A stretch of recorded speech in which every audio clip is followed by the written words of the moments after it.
Hi everyone, আমি ঋতুপ্রিয়া আর আমার চ্যানেলের নতুন একটি ভিডিওতে তোমাদের অনেক অনেক ওয়েলকাম। দিনটা হচ্ছে শুক্রবার, খুব সাধারণ একটা ব্লগ তোমাদের সাথে আজকে শেয়ার করব। দিনটা কিন্তু বেশ সুন্দর, ভালো রোদ্দুর উঠেছে। আর এখানে এই যে আমি কুমড়োর দানা, আগের দিন যে কুমড়োটা এনেছিলাম সেই কুমড়োটা থেকে দানাগুলো ছাড়িয়ে রেখেছি। এটা বাড়ি নিয়ে যাব, বাড়ি গিয়ে আর কি এই গাছ বসাবো, যদি হয় তো খুবই ভালো।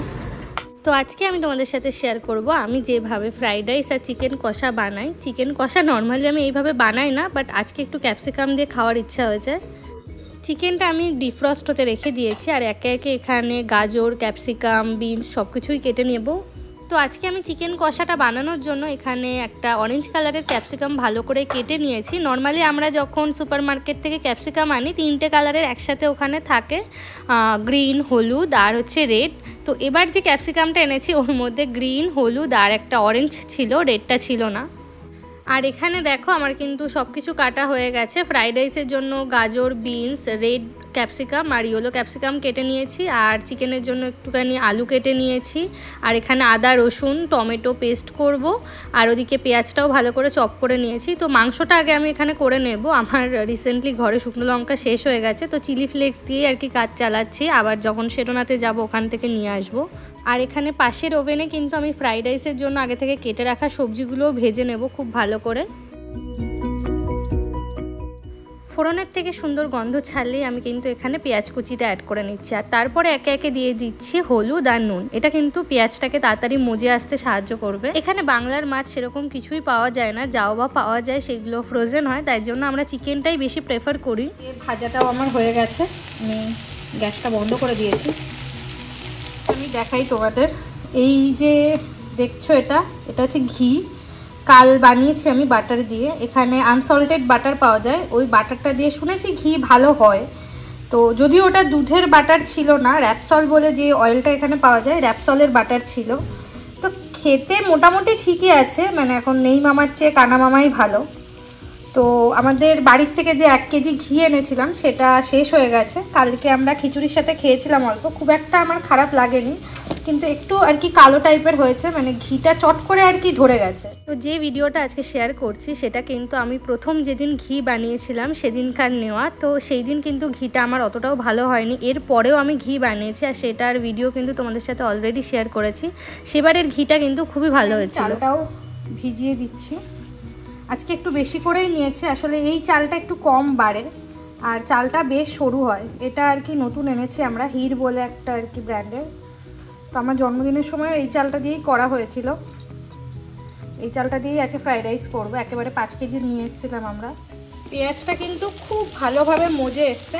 আমার এখানে যেহেতু 700 গ্রাম মতো চিকেন আছে, মানে দুবেলায়, আজকে দুবেলার জন্যই আমাদের 700 গ্রাম নেওয়া, তো তাই জন্য পেঁয়াজটা আমি একটু অল্প করেই নিয়েছি। আর মজে এসে পেঁয়াজের পরিমাণটা অনেকটাই দেখছো কমে এসছে। এবার আমি আগে থেকে করে রাখা টমেটো, আদা, রসুন, লঙ্কা পেস্ট যেটা করেছি সেটা আর কি দিয়ে দেব।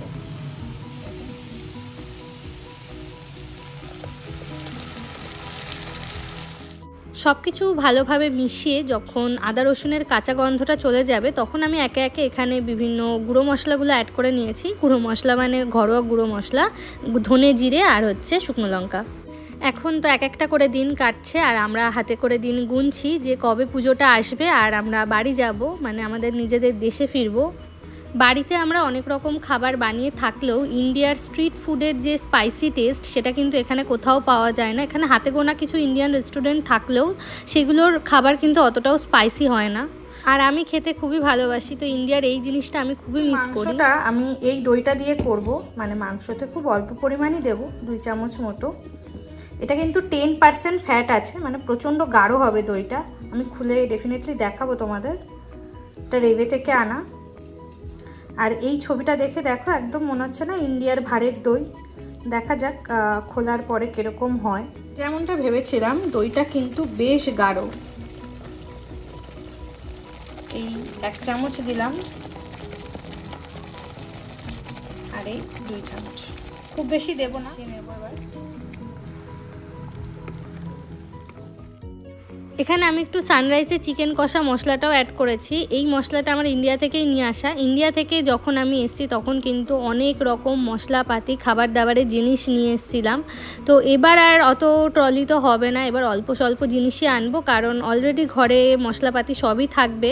আর এখানে মোটামুটি সবই পাওয়া যায়, যেগুলো টুকটাক পাওয়া যায় না, যেমন কাশ্মীরি লঙ্কার গুঁড়ো, আতপ চাল বা গোবিন্দভোগ চাল, ঘি, এইসব জিনিসগুলো একটু বেশি পরিমাণে আনবো। আর আগের বছর যখন আমি ইন্ডিয়া ছেড়ে জার্মানি আসি তখন তো খুবই কষ্ট পেয়েছিলাম, কিন্তু মনের মধ্যে একটা পাশাপাশি এক্সাইটমেন্টও কাজ করেছিল যে নতুন দেশ, নতুন জায়গা, নতুন সব কিছু। ইভেন আমার প্রথম ফ্লাইটে চড়া, সেটাও আবার ইন্টারন্যাশনাল ফ্লাইট। কিন্তু এবার আসার সময় সেই কষ্টটাই আরও 10 গুণ বেশি হবে, কারণ এই চেনা এক জায়গাতেই আসবো, সেই একঘেয়ে জীবন আবার বাড়িতে যে কদিন যাব সে কদিন তো খুব আনন্দে কাটবে। পুজো, ভাইফোঁটা, কালী পুজো, আমাদের অ্যানিভার্সারি, এটা ওটা করে খুব আনন্দেই কাটবে। কিন্তু আবার যখন বাড়ি আসার মানে এখানে আসার দিনটা হবে সেদিন আরও বেশি মন খারাপ হবে আগের বছরের থেকে। কিন্তু কিছু করার নেই, আসতে তো হবেই সবাইকে ছেড়ে। আবার হয়তো 1 বছর কি 1.5 বছর পরে আমরা আবার ইন্ডিয়া ব্যাক করব। সেই কদিনের জন্য আবার দিন গোনা শুরু হবে আমার। তো যাই হোক, এখানে কথা বলতে বলতে আমার রান্না তো অলমোস্ট হয়ে গেছে।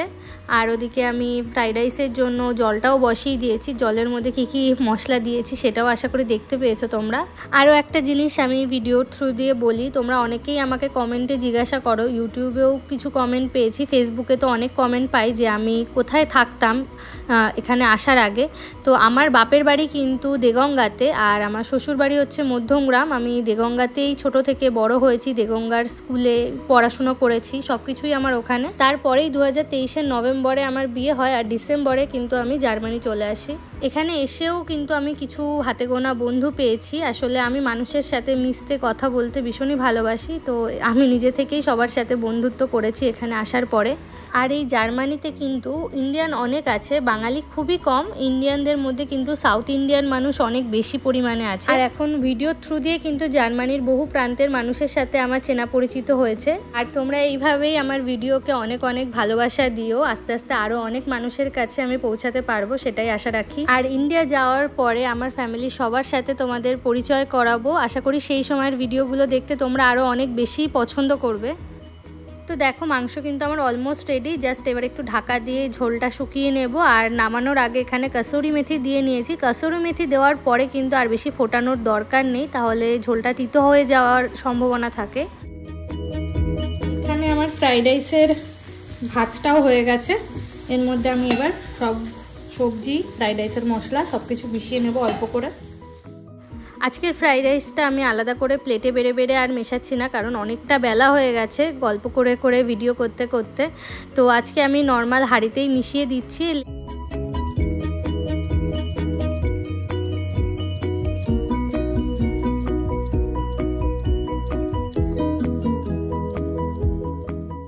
আজকে কিন্তু আমার ভাতের পরিমাণের তুলনায় সবজি অনেকটাই কম হয়ে গেছে। আসলে আমি প্রথমে বুঝতে পারিনি কতটা হবে, তো দেখলাম ভাতটা অনেকটাই হয়েছে। আরও একটা কথা আমি মেনশন করি ভিডিওতে, আমার রান্নার হাতে খড়ি মানে প্রপার হাতে খড়ি কিন্তু আমার জার্মানিতে এসেই। আর আমি কিন্তু এই সব রান্নাবান্না ইউটিউব দেখেই শিখেছি আর শিখছি এখনও অবধি। তোমাদের সাথেও তার মধ্যে কিছু কিছু শেয়ার করার চেষ্টা করি।